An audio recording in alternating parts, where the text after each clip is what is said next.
Hello, you're listening to the Science of Everything podcast, episode 143, Climate Models.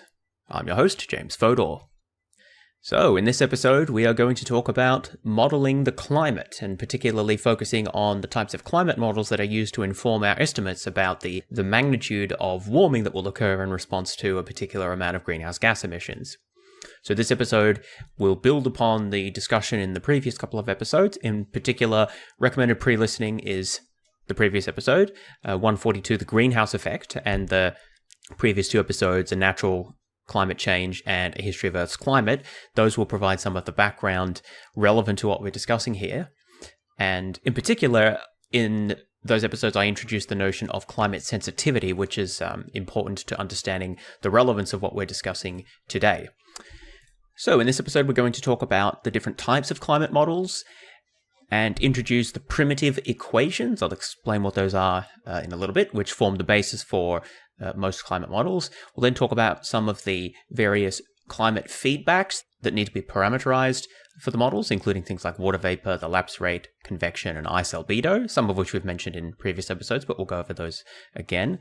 We'll talk about the role of the oceans, which are very important for understanding and modeling the climate. And finally, we'll discuss model validation, which is how we establish the validity and accuracy of climate models. And as part of that, address some of the criticisms that have been levied against climate models. So, without further ado, let's get started and talk about climate modeling. So what is a climate model?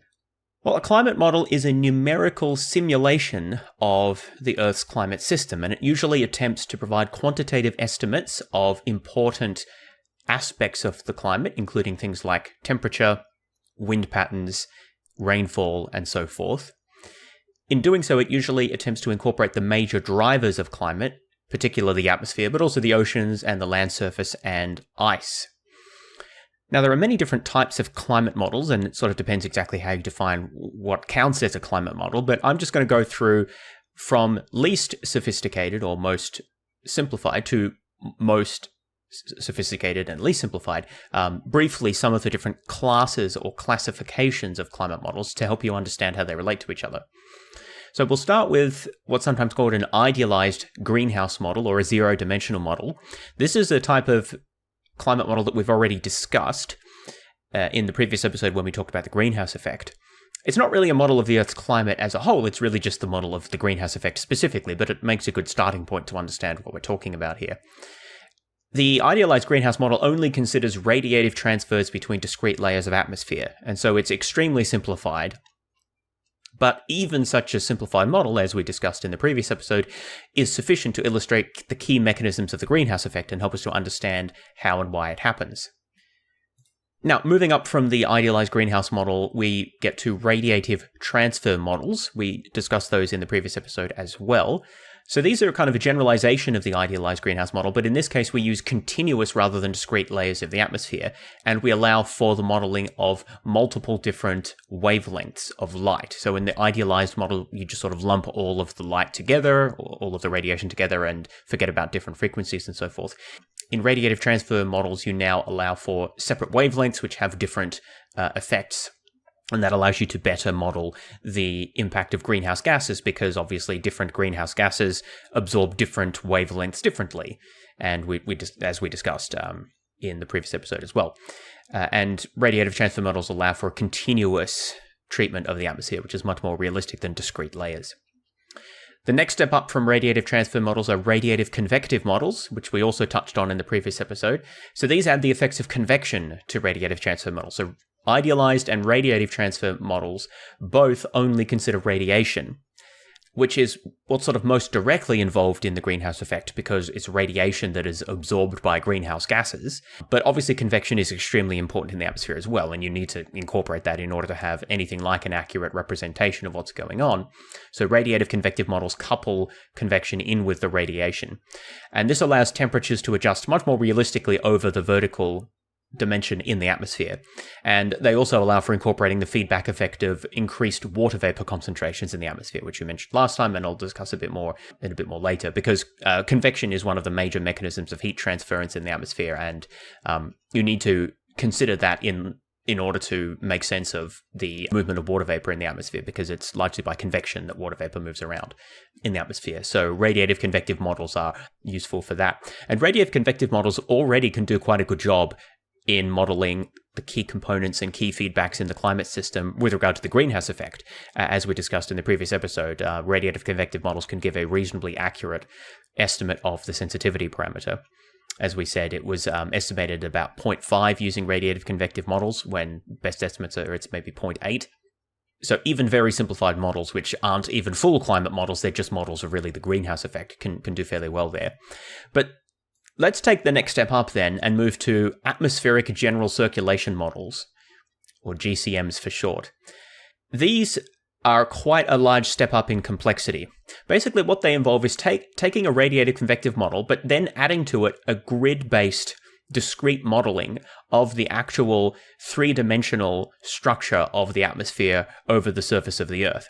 So previous to this, we hadn't really made any effort to realistically model the actual shape or size of the Earth. We modeled it using fairly crude methods, like, well, the zero-dimensional model doesn't incorporate distance or size at all, but radiative convective models might just model things based on a single square meter of the Earth's surface, which is considered as an average, and then you just multiply by the entire area of the Earth's surface or something like that to get the total amount of energy transfer or something along those lines. But it doesn't realistically consider the actual size and shape of the Earth's surface.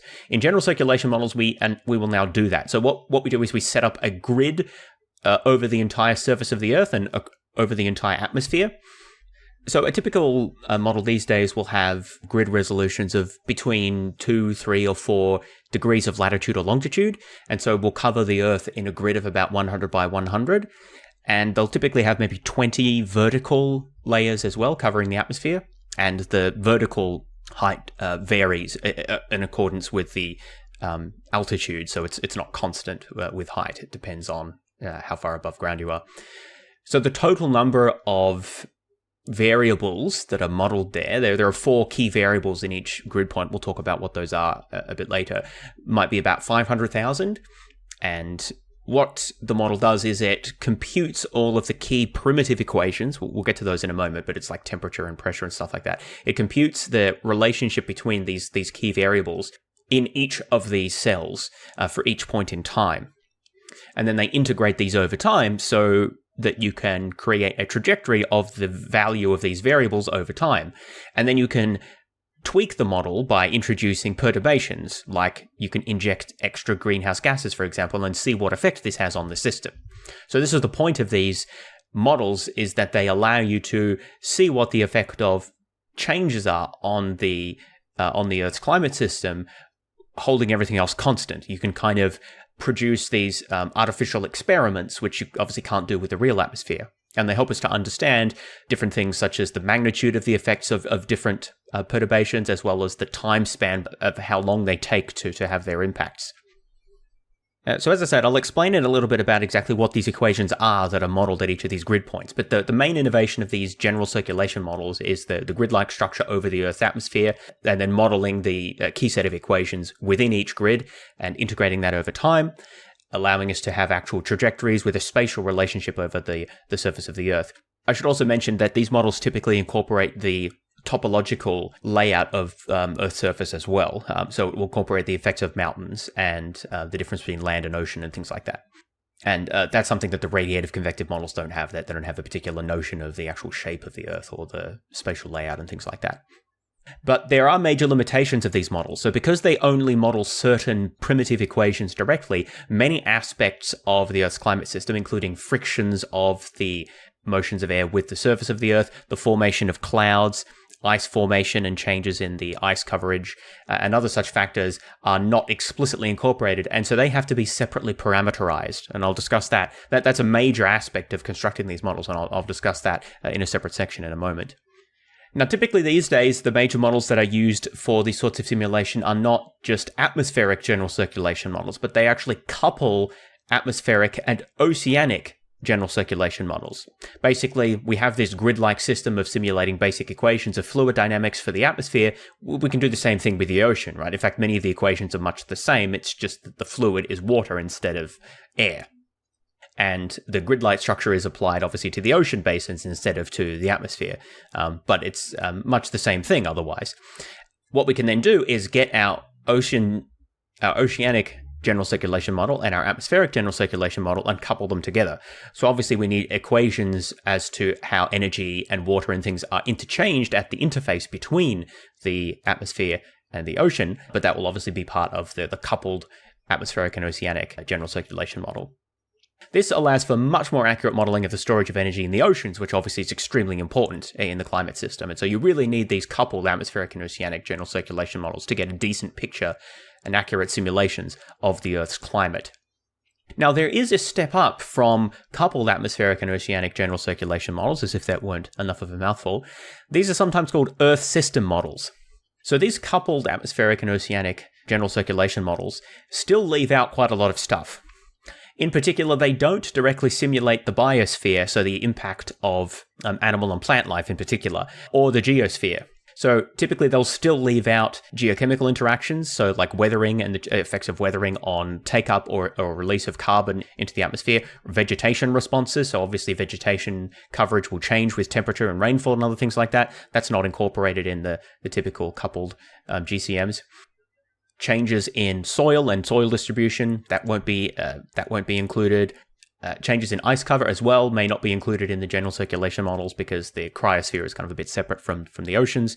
So there are a lot of things, especially relating to the impact of the geosphere and the biosphere on the oceans and the atmosphere, that aren't incorporated into the coupled GCMs. And Earth system models attempt to incorporate those as well.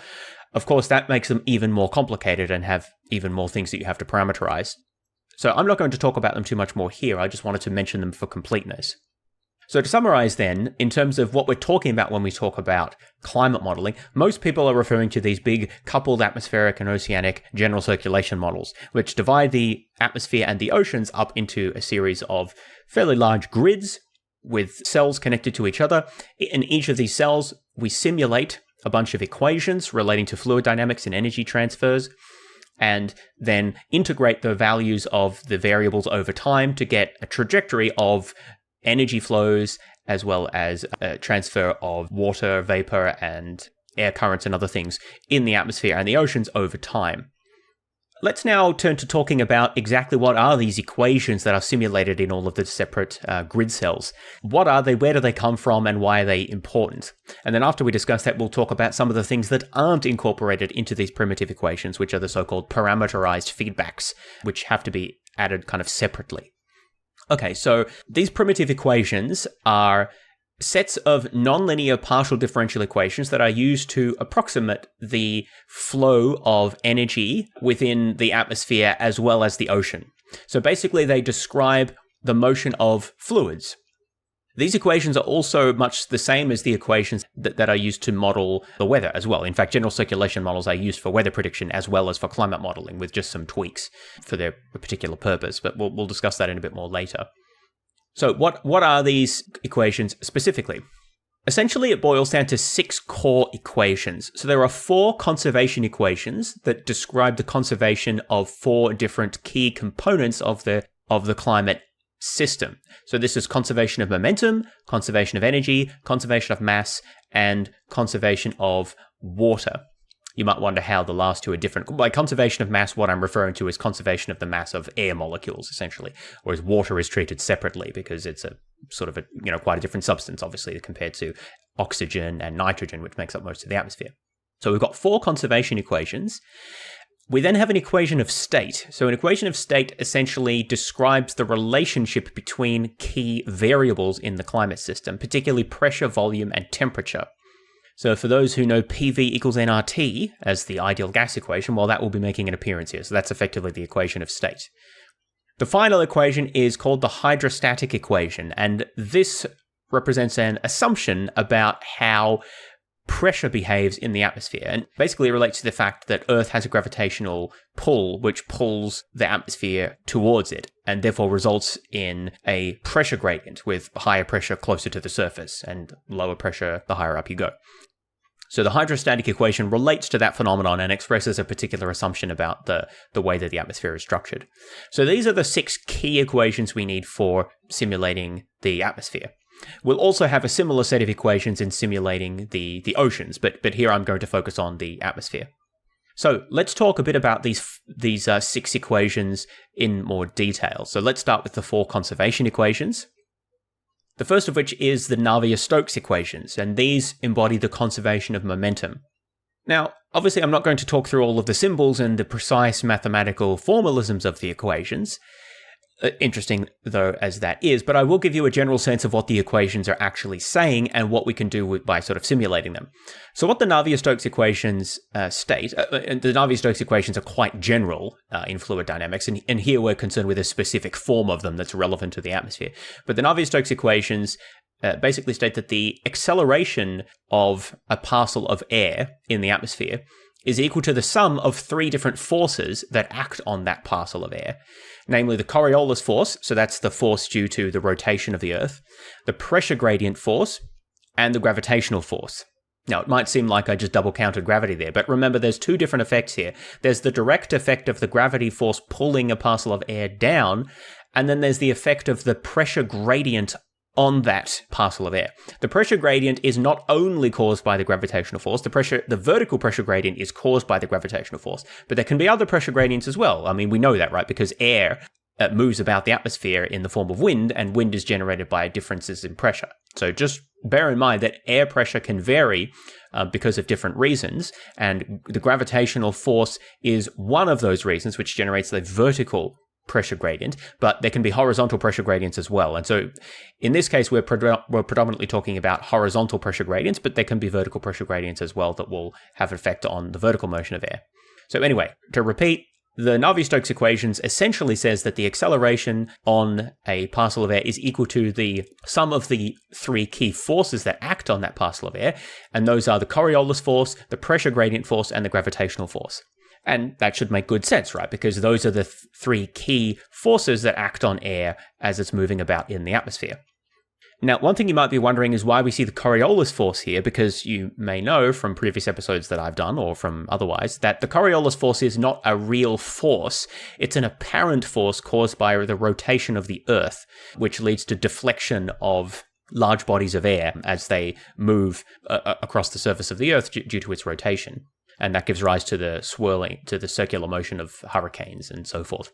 Now, the reason why we see that here as an explicit force is because of the coordinate system that's used for modeling the primitive equations. And what's used is a rotating coordinate system. So this allows us to effectively ignore the rotation of the Earth and treat what's happening as if it's happening on a sort of a fixed coordinate system. So we don't have to explicitly model the rotation of the Earth and worry about that. The price of that is that we then need to introduce the Coriolis force. So there's sort of 2 ways of looking at it. You can either have a stationary non-rotating reference frame, and in that case, the Coriolis force is not real, it's just a pseudo force, right? But having a stationary reference frame is difficult when the Earth itself is rotating. It's not convenient to model it that way, essentially. So the alternative is to adopt a rotating reference frame, which kind of moves with the rotation of the Earth. You can think of it that way. The price of doing so is that we need to then introduce the Coriolis force as an actual real force. So that's why we see it here, because of the coordinate system that we've chosen, essentially, which is convenient for the type of modeling that we're doing here. So that's the Navier-Stokes equations representing the conservation of momentum as different forces act on parcels of air as they're moving about. Now let's turn to the next equation, the thermodynamic equation. This represents or embodies the conservation of energy.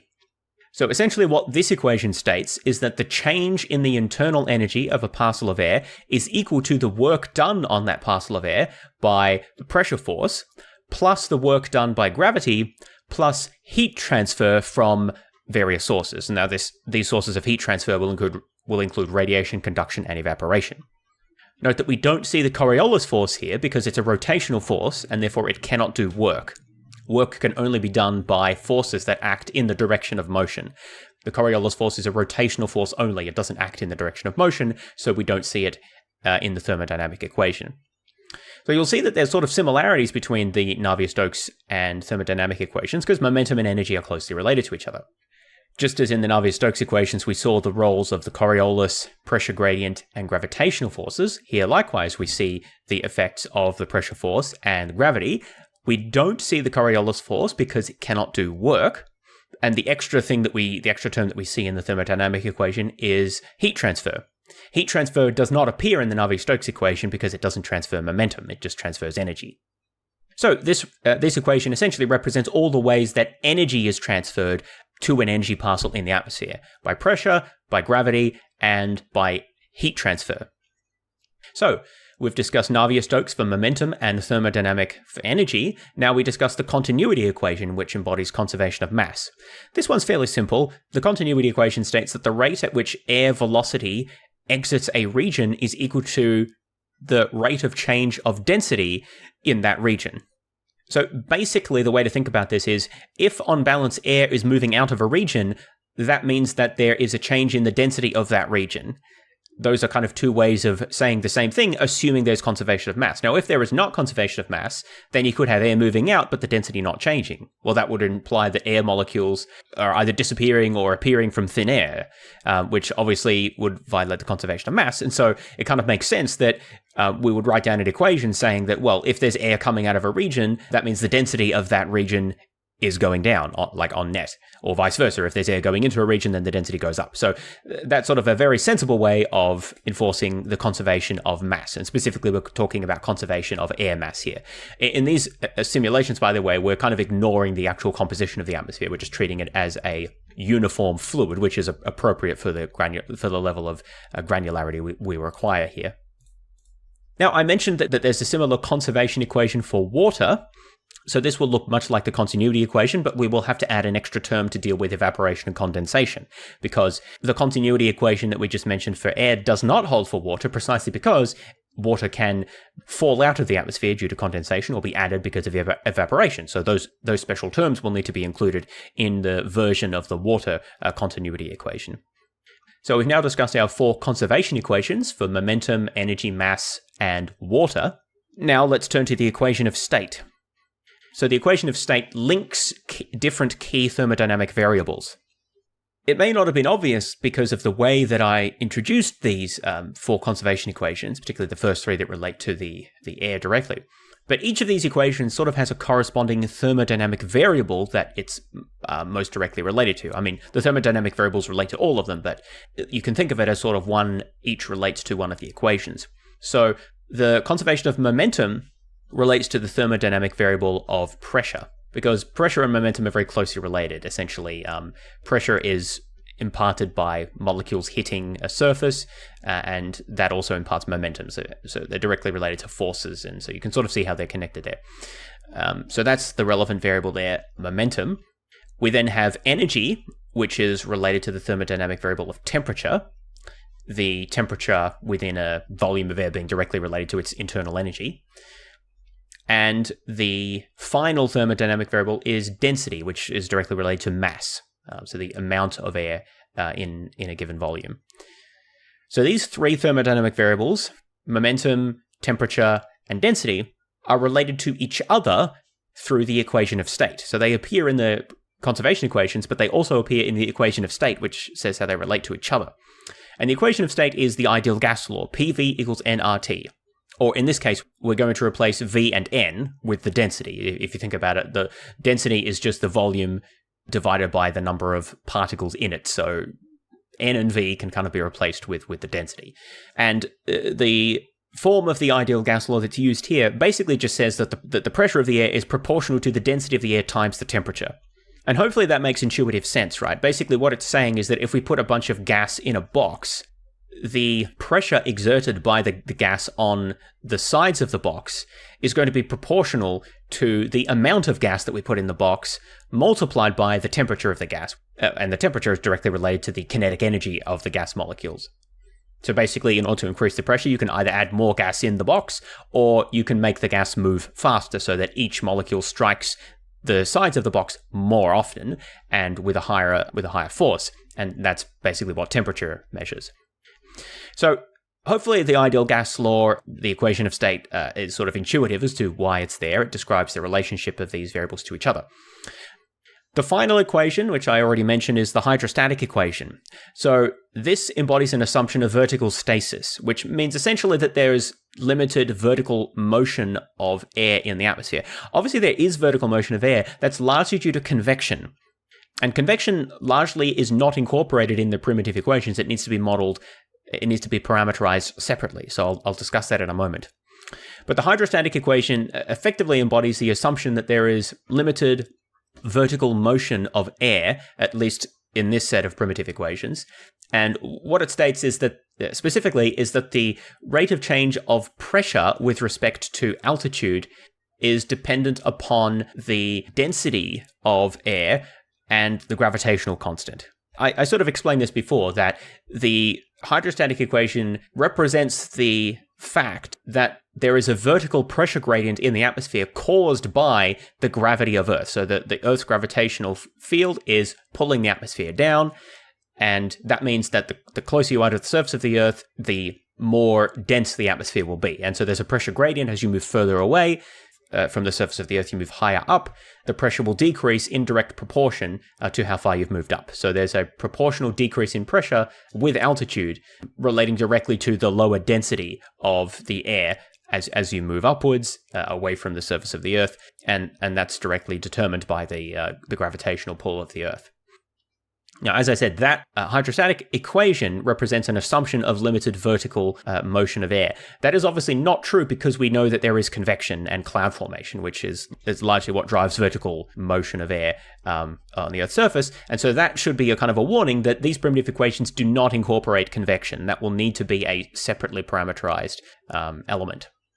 So the point of these primitive equations isn't to incorporate all of the aspects that are important in the atmosphere. It's really just to describe the basic movement of air and water in the atmosphere, in accordance with the equations of fluid dynamics, particularly the conservation equations of momentum, energy, mass, and then water, and incorporating the equation of state and a hydrostatic equation.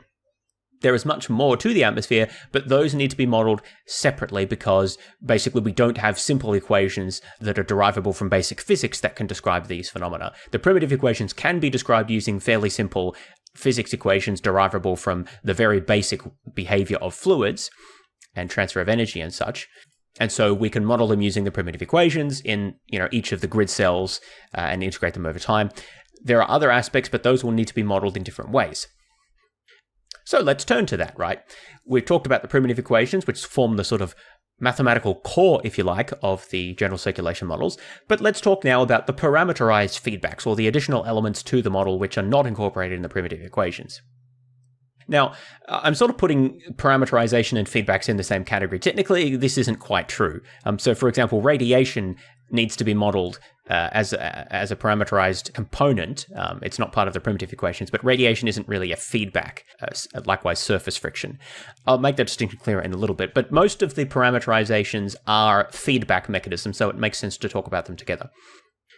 So I've talked about feedbacks in the past couple of episodes, and so I'll just briefly revisit the idea here. A climate change feedback is an effect of global warming or any change to the climate system that either amplifies or diminishes the initial force that initially caused the warming or the cooling for that matter. So positive feedbacks enhance warming while negative feedbacks weaken warming. So feedbacks can't initiate a change to the climate, but they amplify or diminish that initial change, right? Now, we've talked about some feedbacks already. We've talked about water vapor as one of the major positive feedbacks. As the Earth warms up, or as the atmosphere warms up, it's able to hold a higher water vapor content. Water vapor is a major greenhouse gas, and so that leads to the absorption of more long-wave radiation that's emitted from the surface, thereby amplifying the greenhouse effect and causing further warming. As I've discussed previously, the water vapor feedback effect is strongly positive. It has a magnitude of about 2 watts per meter squared per Kelvin. I'll sort of summarize these effect sizes a bit later, so don't worry too much about those numbers. But the point is, it's a very large, really the largest single positive feedback mechanism, so it is very important.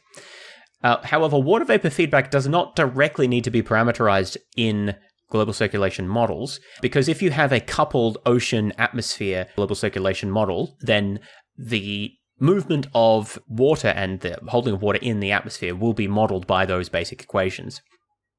Much of that will occur at the level of the coupling between the atmosphere and the ocean, which we haven't directly talked about, but it will already be incorporated and so won't need to be sort of explicitly parameterized separately.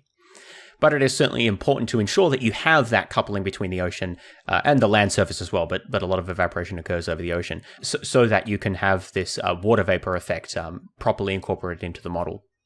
Now, the next feedback mechanism is the lapse rate feedback. So the lapse rate is the rate at which temperature falls with altitude. At least in the troposphere, as you increase in altitude, the temperature declines. It gets colder. The emission of radiation falls with temperature. This is just the Stefan Boltzmann law, right? So as the atmosphere gets cooler, it doesn't emit as much radiation. Now, this means that long-wave radiation emissions from the upper atmosphere, which is colder, are less than those from the lower atmosphere, which are warmer. So there's less radiation emitted higher up where it's colder. This means that the strength of the greenhouse effect depends upon the rate at which temperature decreases with height. So the lapse rate affects the strength of the greenhouse effect. Now, theory and models both indicate that global warming tends to reduce the lapse rate. This actually weakens the greenhouse effect and so constitutes a negative feedback effect. Now, truth be told, I'm not entirely sure how much of this effect is already incorporated into global circulation models, or whether this needs to be separately parameterized.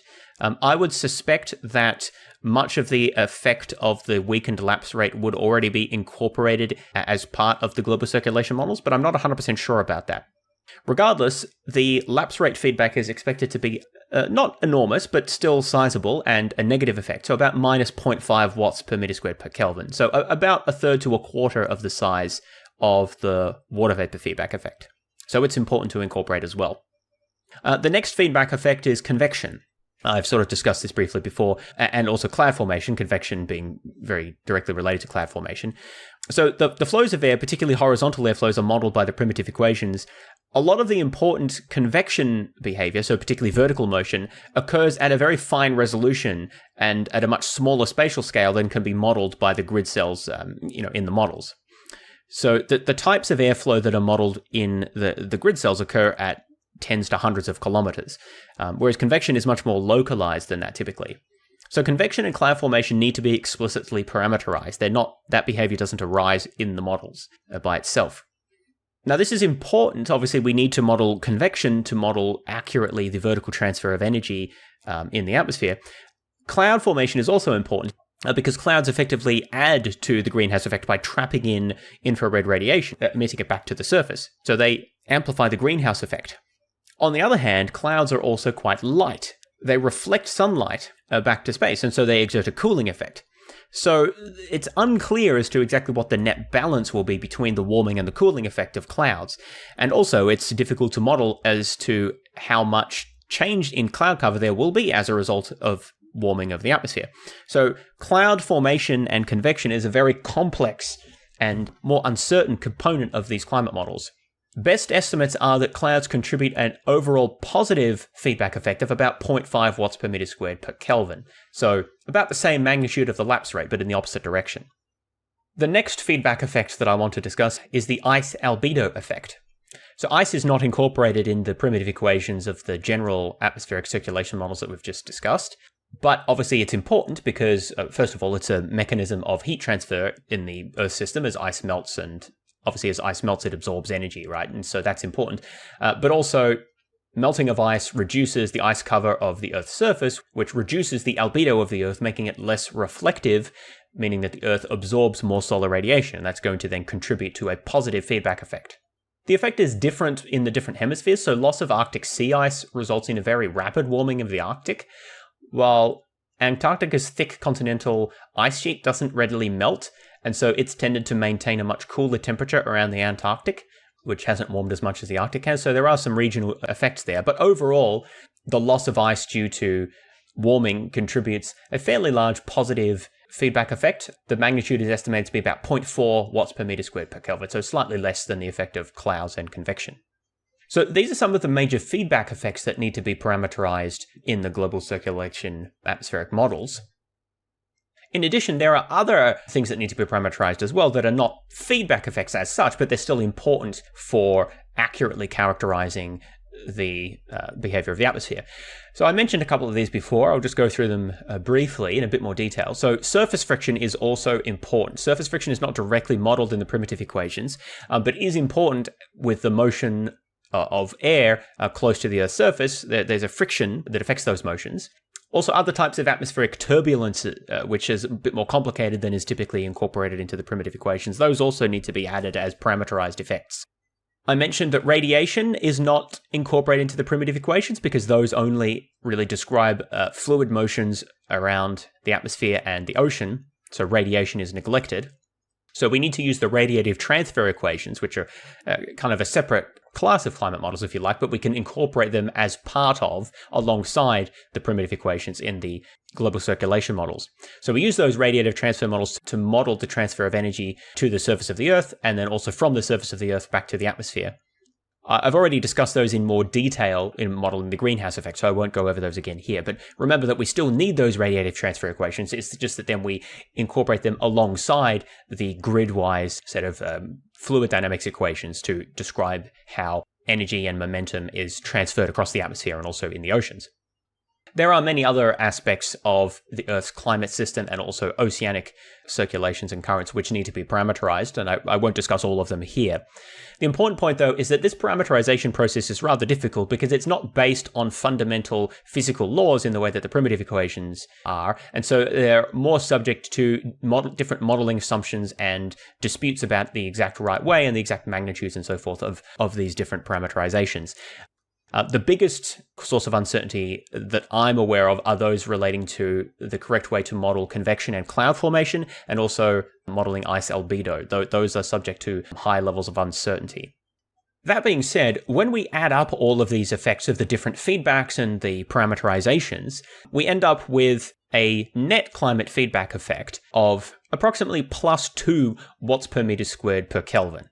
So in other words, for each additional degree that the atmosphere heats up, the feedback effects that are internal to the atmosphere and also interaction with oceans and so forth, these feedback effects will contribute a further roughly 2 watts per meter squared of additional equivalent warming effect. So the effect's equivalent to 2 watts per meter squared of radiative forcing on the atmosphere, which is quite a substantial effect. And overall, this means that if we consider, when I discussed a couple of episodes ago, the climate sensitivity, so the amount by which the Earth's temperature responds to a given amount of radiative forcing, the simplest way to compute the sensitivity, so the temperature response, is to use the Stefan-Boltzmann law, which directly relates the energy emissions with the temperature of a radiating black body. We get a sensitivity of about 2.7 Kelvin per watts per meter squared. So in other words, for each 1 watt per meter squared increase in solar forcing, the straightforward direct effect of that on the Earth's temperature is about 0.27 Kelvin. When we then add in the effect of the positive feedbacks, or the net effect of all of the feedbacks, that gives about an extra 2 watts per meter squared of forcing equivalent for every degree of warming. So working out the kind of final result of that is a bit tricky, obviously, because if you imagine, well, Earth increases in temperature because of an external forcing, that then leads to a feedback, which then leads to a further increase in temperature, which then leads to extra feedback from that extra increase in temperature and so forth. And so there's a sort of an iterative increase over time, and this is why the climate system takes a while to reach the new equilibrium.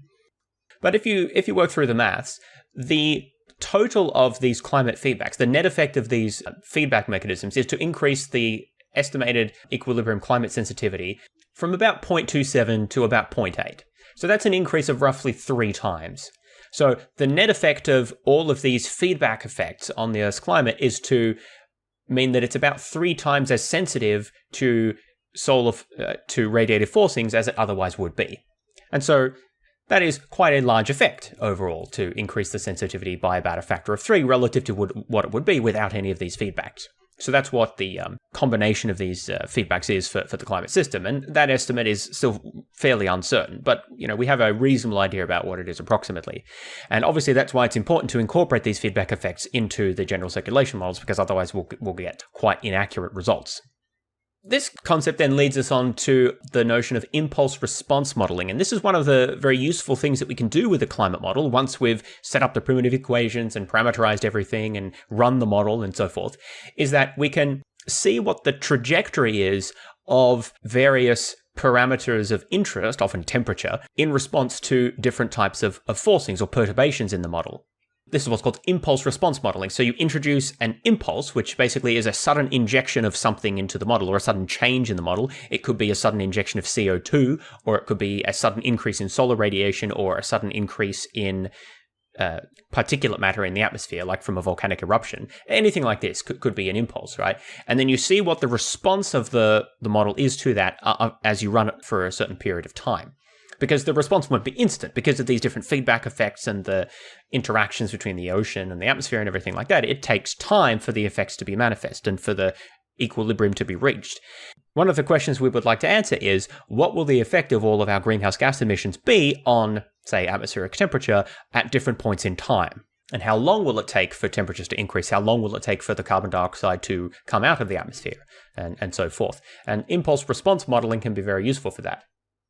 As I mentioned in our previous episodes, the climate sensitivity figure of about 0.8 is the equilibrium climate sensitivity.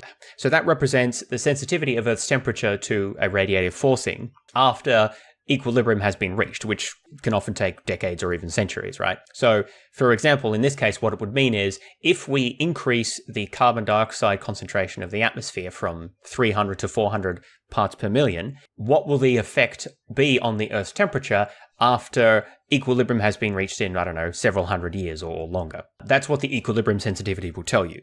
The actual warming that we see at present, or in the near future, is less than that equilibrium amount because the effect is delayed. The major reason for this delay is the high heat capacity of the oceans. They absorb a great amount of heat, which slows the warming of the atmosphere, and it takes time for the energy to be transferred from the oceans to the atmosphere. There's many complex aspects that are sort of relevant here.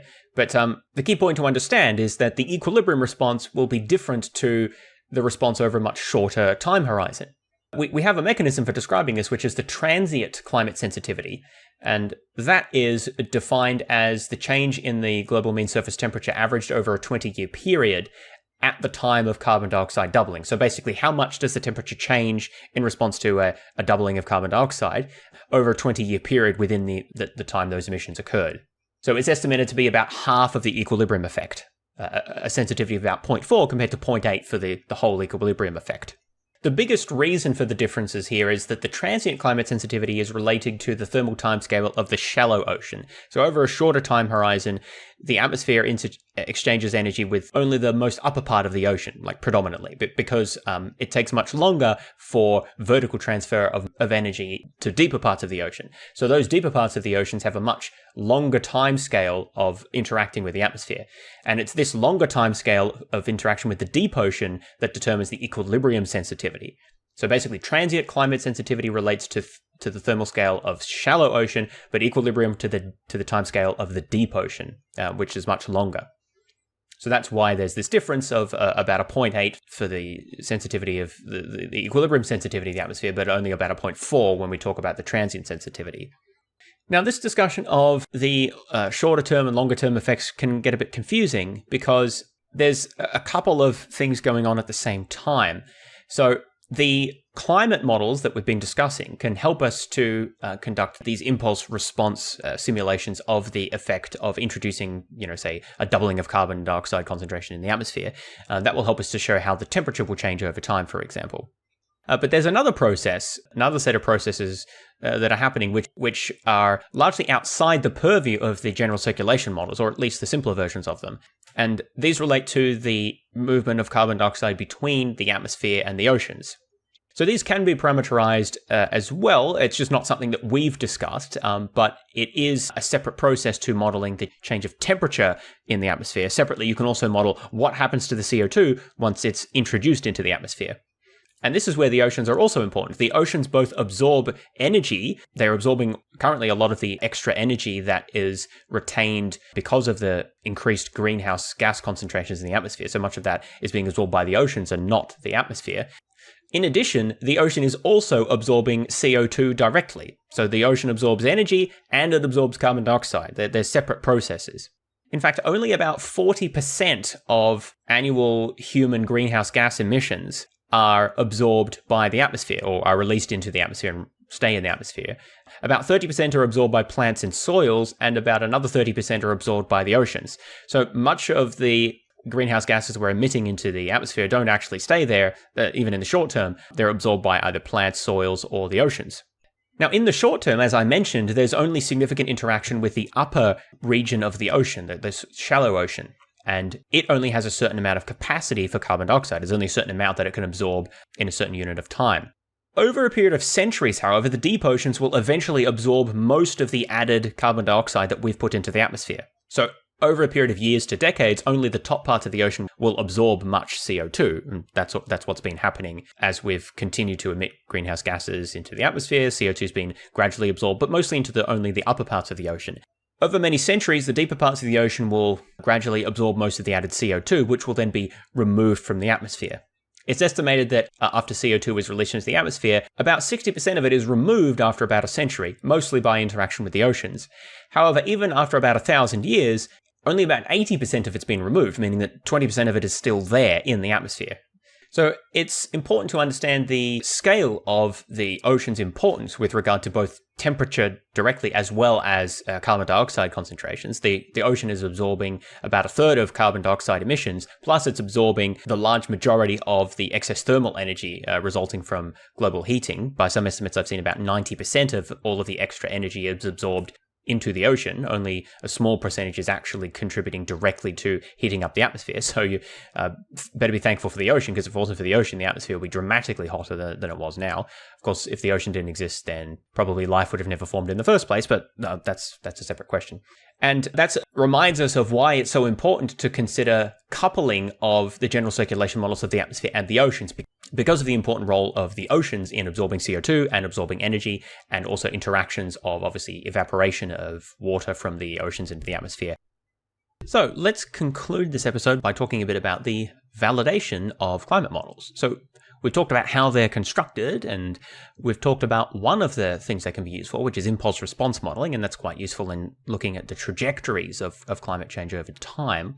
But what else can we use them for? Well, one of the major uses is that we can use them to estimate the magnitude of warming would be as a result of anthropogenic greenhouse gas emissions over the course of the 19th and 20th centuries, and compare that to observed warming and see how well we understand the underlying mechanisms. We can also use these models to conduct experiments in terms of what are the relative magnitudes of the effect of human factors versus natural factors, particularly changes in solar radiation, on Earth's temperatures over that period of time. And so those are all very useful in helping us to understand the magnitudes of the different forces affecting the Earth's climate. And for example, those simulations show that over the course of the last 2 centuries, natural climate forcing such as solar forcing or orbital changes have had a negligible net effect on the Earth's temperature, and effectively all of the warming that we've observed over the last 150 years has been due to increased greenhouse gas emissions. In fact, another finding is that there would have been more warming as a result of greenhouse gas emissions, but some of it has been masked by sulfate particulates that have also been released into the atmosphere by humans as a result of industrial activity. But as a result of efforts to reduce those types of pollutants since the 1970s, air quality's generally improved, and so that has removed one factor that sort of masked temperature rise in the mid-20th century. I mentioned this a couple of episodes ago in the climate change series.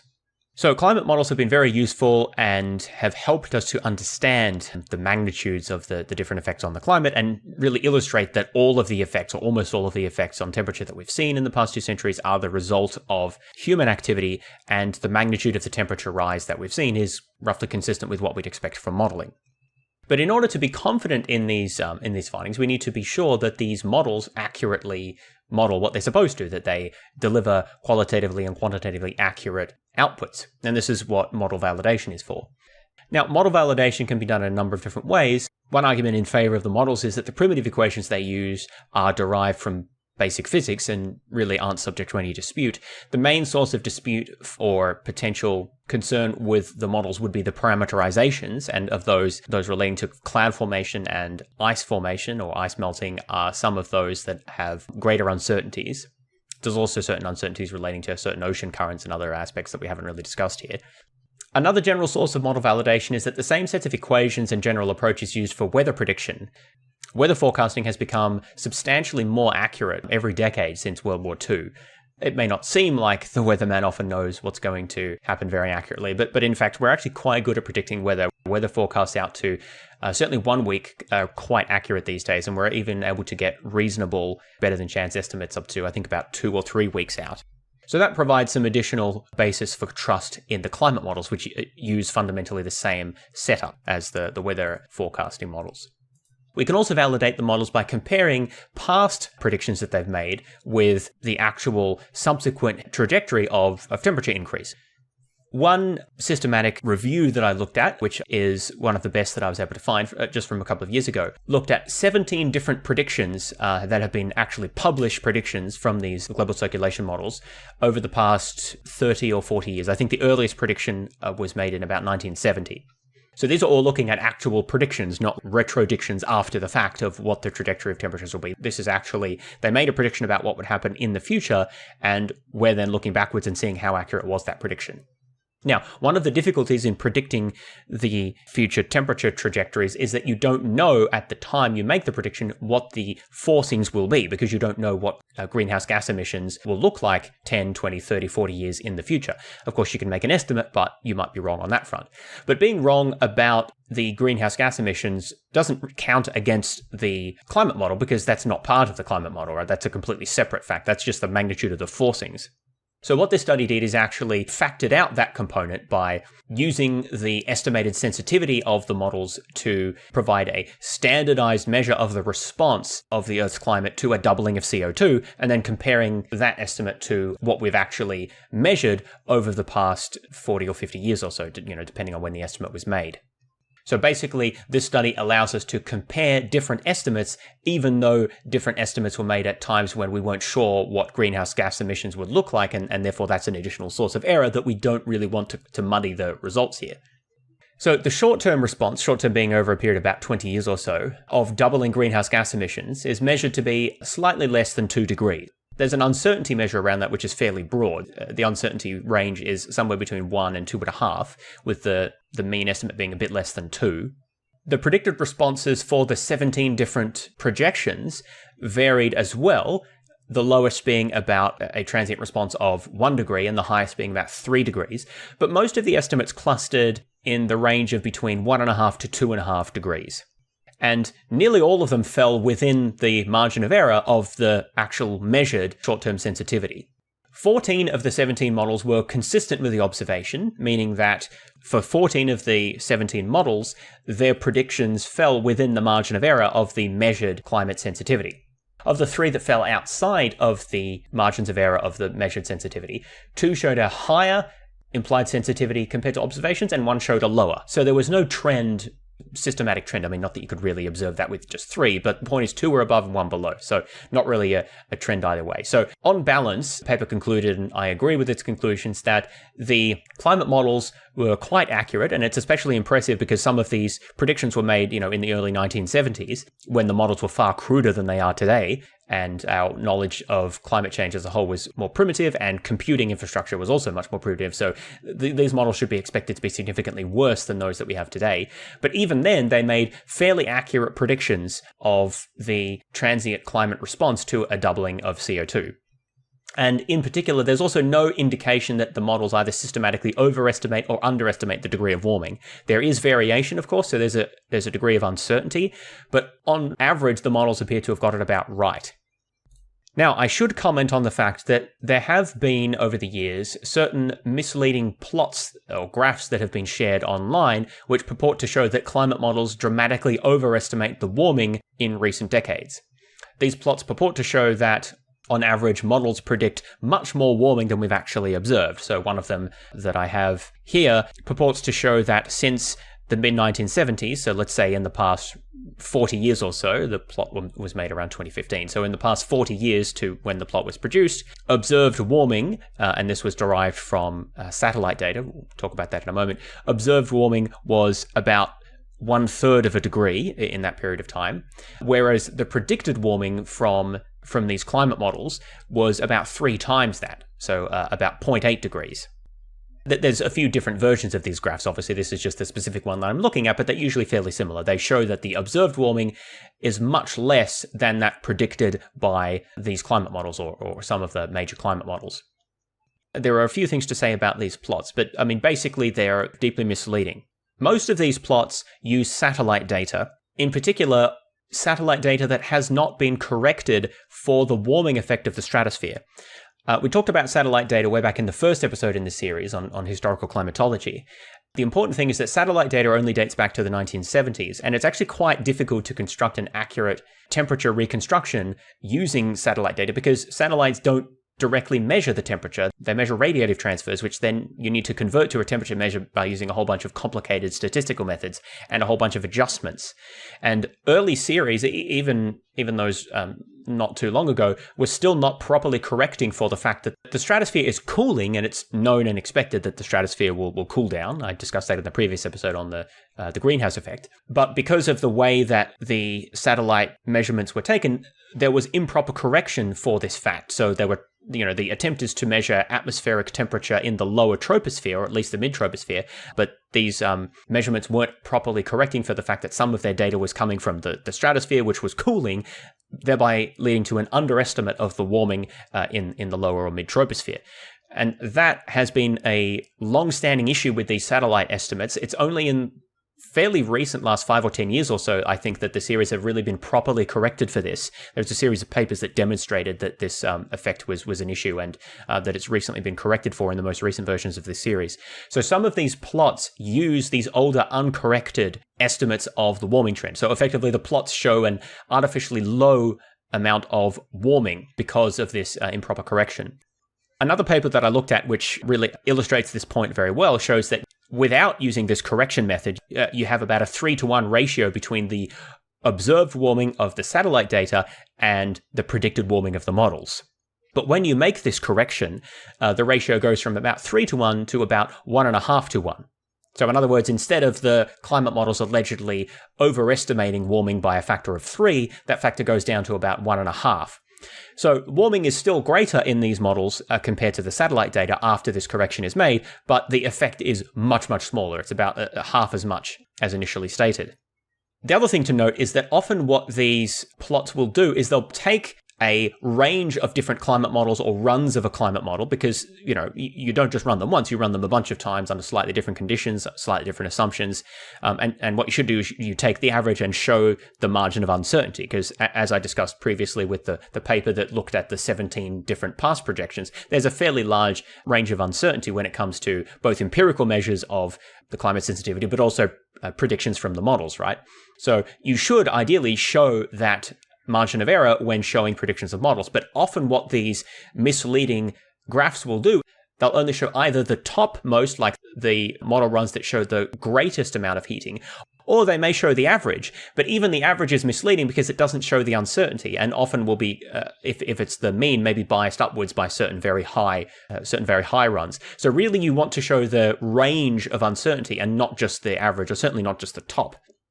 When you factor in the uncertainty of model predictions, as well as the corrections to the satellite data because of the stratospheric cooling that I mentioned, what you find, and as I said, this paper illustrates this very well, what you find is that the satellite data actually falls comfortably within the margin of error of the climate models. And so really, the entire alleged effect of the climate models overstating warming disappears once you factor in the error in earlier satellite data sets because of the stratospheric cooling, plus the uncertainty of climate models. That being said, even when you do consider these two factors, it's still the case that the climate models predict higher warming than is measured by the satellite data.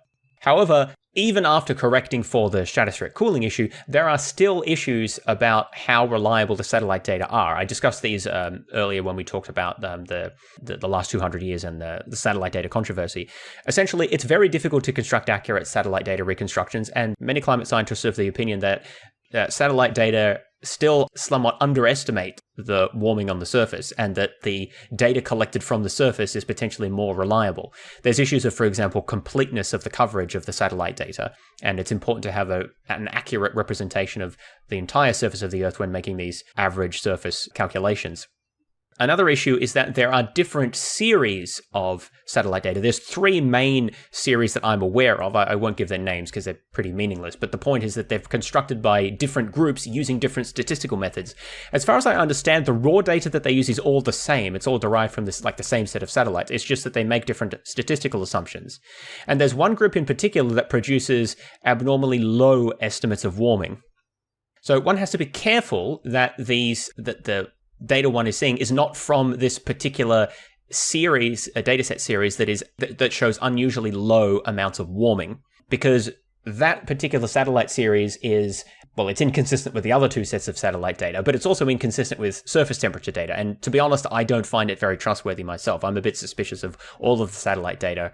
The most up-to-date series are broadly consistent with what we see at the surface. I think there's still a bit of an underestimate relative to the surface data, but I think on balance, the surface data is actually more reliable than the satellite data. At any rate, the point is that these plots typically use the satellite data and they don't use surface observations precisely because the satellite data are basically the lowest estimates of temperature increase that you can find. And so they best provide the contrast between what the models predict and what the measured warming actually is. On balance, it seems that the climate models accurately predict temperature increases that we've seen in the past 50 years or so. There is a hint that the current climate models may predict slightly higher warming, at least than we observe with the satellite data, though the effect is not very large there.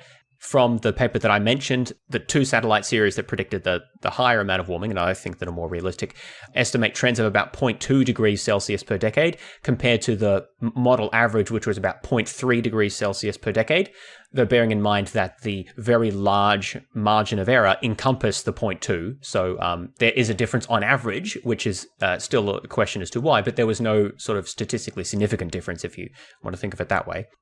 So it's unclear whether the climate models may be slightly overestimating warming on average, but again, if you look at the other paper that I mentioned, that which compared historical predictions using previous climate models, there was no evidence that climate models there were overestimating warming on average. Now, those 2 studies use different methodology, so it's a bit hard to compare them directly. So I'm not entirely sure whether that issue has been resolved. Possibly current models are slightly overestimating on average the rate of temperature increase. But if they are, it's not sort of statistically significant in the sense that the range of uncertainty encompasses measured values. And so there's no basis for saying that the models are wrong as such. It's possible that they are slightly biased high, but because the uncertainties are so large, that still encompasses the measured values. And overall, there is evidence that our predictions based on these models are, on balance, quite accurate. So that brings us to the end of what I wanted to talk about in this episode. We talked about different types of climate models and what they can be used for. We introduced the primitive equations for the global circulation models and also the parameterized feedbacks and how they relate to each other. We talked about some of the applications of climate models, including impulse response modeling, and we talked about the role of the oceans as well and how important they are for interaction with absorptions of heat and carbon dioxide and so forth over time. And we concluded with the discussion of validation of climate models, including a couple of studies which have compared past predictions to the observed trends since the predictions were made, as well as some of the controversy relating to alleged overestimation of warming relative to satellite data. In the next episode, we will talk about some of the so-called fingerprints of human-produced warming, so further evidence that climate change is indeed caused by humans. And we'll talk about some of the impacts of climate change and what can be done to mitigate them. And that will bring our climate change series to a conclusion, finally. So hopefully you've enjoyed this episode. If so, you can support the podcast in a number of ways. If you would like to make a financial contribution, you can donate via PayPal, or you can become a Patreon supporter on my Patreon page. Just Google Science of Everything Podcast Patreon to find that. I greatly value all of my generous donors and Patreon supporters over the last couple of years. It's been really helpful for helping to fund the ongoing cost of the podcast, which includes my Podbean subscription.